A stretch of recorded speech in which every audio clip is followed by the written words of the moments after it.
ऐसा नहीं कि इलेक्शन आए तो काम करते हैं। हम साल के 365 दिन समाजवादी पार्टी काम करती है। यहाँ तो दुकानदारी हो गई है। गए समाजवादी पार्टी में टिकट मांगा, नहीं मिला तो बोले चलो कांग्रेस में जाते हैं, वहाँ नहीं मिला तो बोले बीएसपी में जाते हैं, वहाँ नहीं मिला तो चलो बीजेपी से ले लेते हैं, चलो शिवसेना से लेते हैं।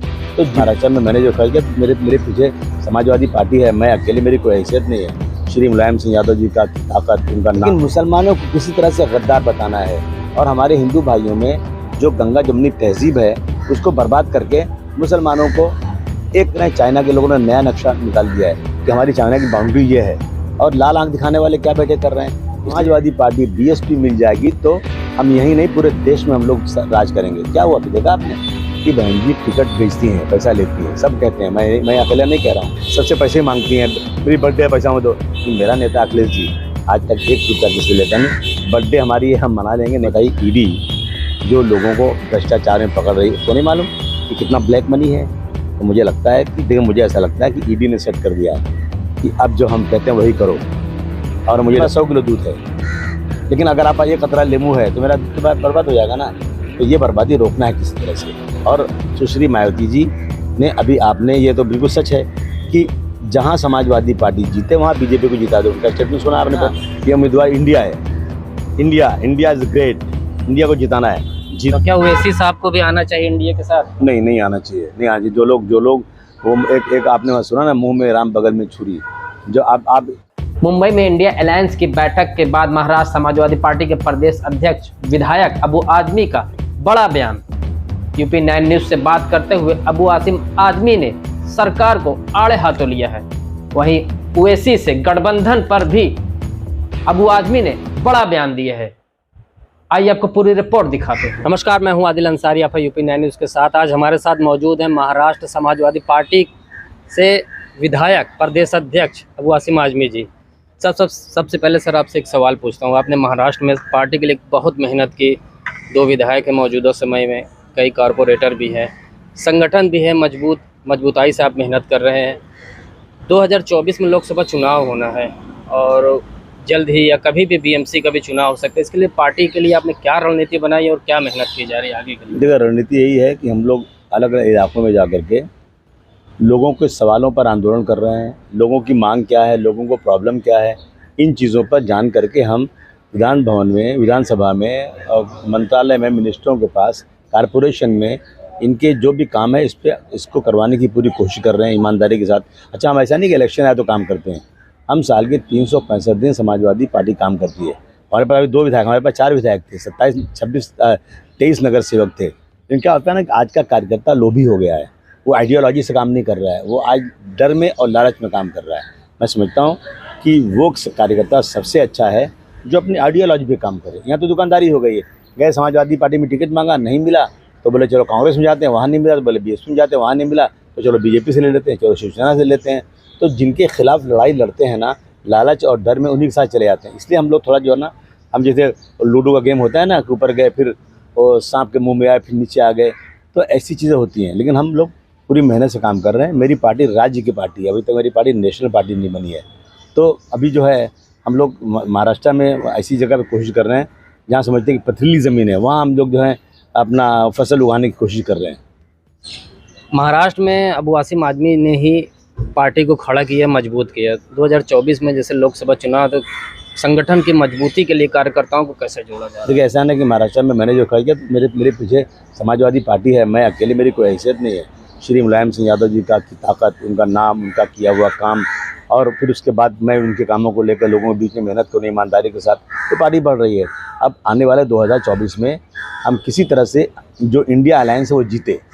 इसलिए जीते वो कि जो लोग आज सत्ता में बैठे हुए हैं वो अपने सत्ता का दुरुपयोग करके, झूठ बोल करके लोगों को, आज आप देखिए चंद्रयान में जो आज अपना चंद्रयान में जो गए हैं, चंद्रयान 3 पे जो उतरे हैं चांद के ऊपर, उसमें मुजफ्फरपुर का लड़का है, अलीगढ़ यूनिवर्सिटी के हैं, बरेली के लोग हैं, बिहार के मुस्लिम हैं। कहाँ नाम उनका ले रहा है कोई? उन्होंने इतनी बड़ी कामयाबी, उनका बराबर का हिस्सा है। लेकिन मुसलमानों को किसी तरह से गद्दार बताना है और हमारे हिंदू भाइयों में जो गंगा जमुनी तहजीब है उसको बर्बाद करके मुसलमानों को एक दीवार से खड़ा करने का है।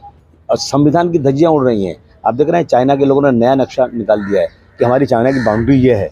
और लाल आंख दिखाने वाले क्या बैठे कर रहे हैं। इसलिए तमाम पार्टियों ने तय किया, जो इस देश के संविधान को मानती हैं, उनने तय किया कि हम सब एक अलायंस इंडिया नाम से बनाया है और हम सब 1 to 1 फाइट करेंगे और अब की बार इस देश के संविधान को बचाने के लिए लड़ाई पूरी लड़ी जाएगी।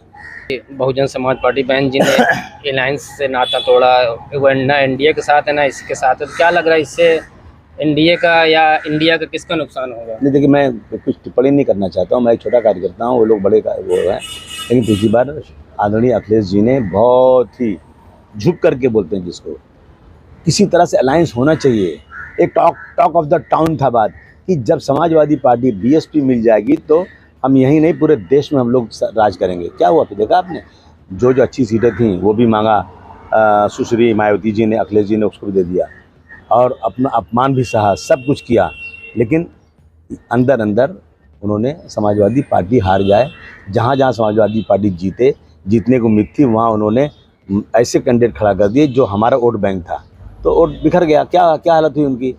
अच्छा आप खुद ये मुझे बता दीजिए कि आपको मालूम होगा कि बहन जी टिकट बेचती हैं, पैसा लेती हैं, सब कहते हैं, मैं अकेला नहीं कह रहा हूँ, मेरे पास इमरान मसूद साहब ने भी कहा, हाँ सबसे पैसे मांगती हैं, मेरी बर्थडे पैसा में दो।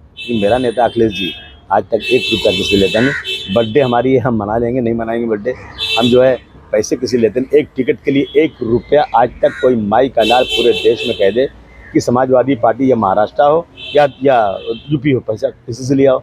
और इस सब जानते हैं कि वहाँ पैसे लिए जाते हैं। अब बताइए ईडी जो लोगों को भ्रष्टाचार में पकड़ रही है उसको नहीं मालूम कि कितना ब्लैक मनी है। तो मुझे लगता है कि देखिए, मुझे ऐसा लगता है कि ईडी ने सेट कर दिया है कि अब जो हम कहते हैं वही करो।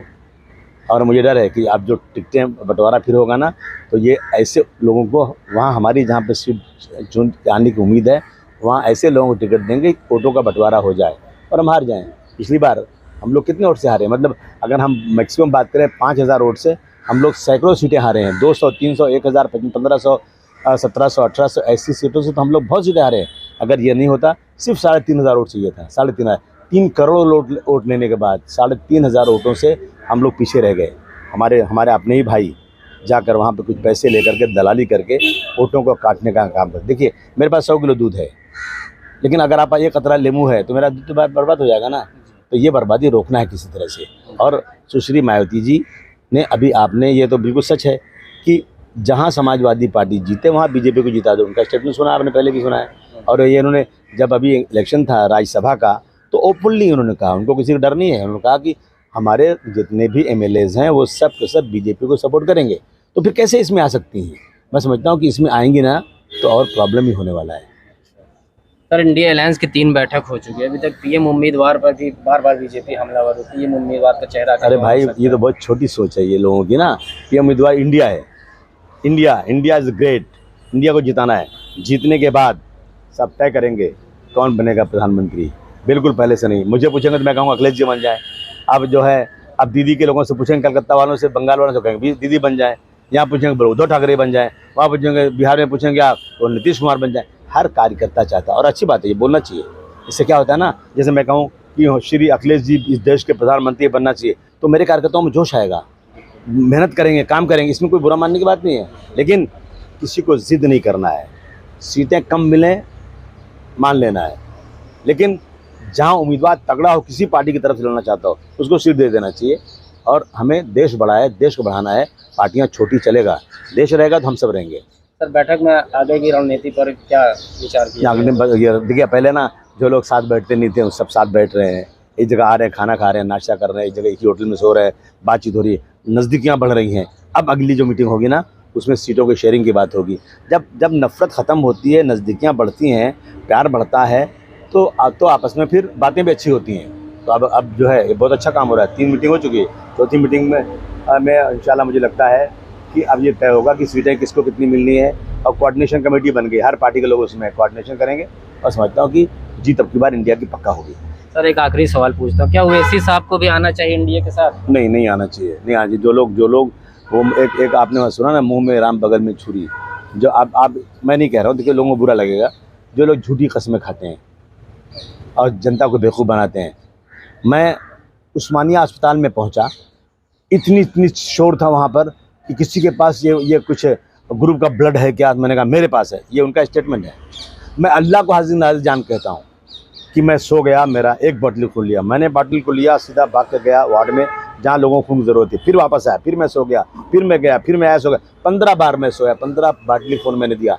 आप मुझे बता दो 15 बाटली खून को दे सकता है क्या? डॉक्टर कहते हैं ये तो बहुत बड़ा झूठा आदमी है।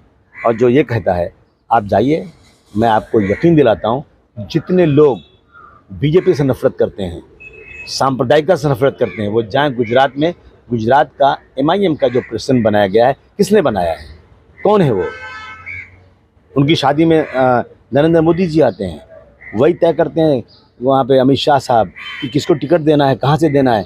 वो जो है MIM के प्रेसिडेंट बनाने वाले असदुद्दीन ओवैसी साहब नहीं है, बनाने वाले होम मिनिस्टर साहब हैं, अमित शाह साहब। समझ आपने? ठीक है, मैं उन पर लाछन नहीं लगा रहा हूँ, लेकिन जो कह रहा हूँ ना वो मैं प्रूव करके दे दूँगा। ऐसी चीज़ें आप इसका मतलब सर जो आरोप लगता है कि बीजेपी की बी टीम है, तो इसका मतलब कहीं ना कहीं नहीं, आप खुद बताइए ना। आप आगे हमारी कम्युनिटी में एक मुसलमान होकर दाढ़ी रख के कसम खाएंगे कि 15 बोतल मैंने खून दिया, और जब 15 बोतल खून नहीं दे सकते तो झूठ है कि नहीं है? झूठ है कि नहीं?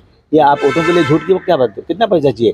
अल्लाह ने आपको इज्जत दिया है, पढ़े लिखे आदमी आप हैं, और आप जो हैं, आपके वालिद का इतना नाम था, आप लोग थे, आप ऐसा काम कीजिए किसी तरह से वोट, सेकुलर वोट जमा हो। अभी आप जो है जहाँ पे आप हैं वहाँ की सीटें बढ़ाइए, आप उसी प्रदेश में आगे जाइए, लड़िए आप। देखिए इस देश में मुस्लिम लीग पार्टी एक है, केरल में है, वो क्या पूरे देश में भाग रही है? क्या भाग सकती है? उसकी तो सरकार भी वहाँ पे है, उसके तो MP भी ज़्यादा है, MLA भी ज़्यादा है। एक दूसरी पार्टी इस देश में है, बदरुद्दीन अजमल साहब की UDF, जो असम में काम कर रही है। वो कहाँ भाग रहे हैं देश में चारों तरफ?